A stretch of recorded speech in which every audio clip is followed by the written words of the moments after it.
ఈ వీడియోలో మాట్లాడుకోబోయే movie review చేసి ది రాజా సాబ్. ఈ మూవీ ఎలా ఉంది ఏంటని ఈ రివ్యూలో మనం మాట్లాడుకుందాం. ఈ మూవీలో మెయిన్ గా కామెడీ అండ్ అలాగే హర్రర్ ట్రై చేశారు. ఈ రెండు వర్కౌట్ అవ్వలేదు. అండ్ అలాగే ఈ మూవీలో మన మారుతి గారు ట్రై చేసిన జానర్ వచ్చేసి ఒక హర్రర్ ఫ్యాంటసీ అనే ఒక కాన్సెప్ట్ తో మూవీ తీసిన ఐడియా బాగున్నప్పటికీ బట్ దాని ఎగ్జిక్యూషన్ అనేది అంత ఎంగేజింగ్ గాను అండ్ అలాగే అంత ఇంట్రెస్టింగ్ గా లేదని చెప్పుకోవచ్చు అన్నమాట. ఇంకా చెప్పవస్తే ఈ మూవీ యొక్క ఇంటర్వెల్ పోర్షన్, ముఖ్యంగా క్లైమాక్స్ పోర్షన్ కొంత సాగదీశారు, అయినప్పటికీ బాగుంది. అంతేకాకుండా ఈ మూవీ ఫస్ట్ హాఫ్ లో ఒక క్యాష్ బ్యాక్ కోసం జరిగే ఒక ఫైట్ సీన్.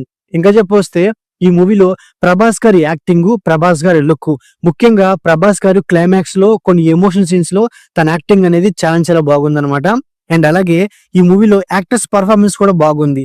అంతేకాకుండా ఈ మూవీలో కామెడియన్స్ కామెడీ వర్కౌట్ అవ్వకపోయినప్పటికీ కామెడీ చేయడానికి వాళ్ళ ప్రయత్నం అనేది ఎంతో కొంత వర్కౌట్ అయింది.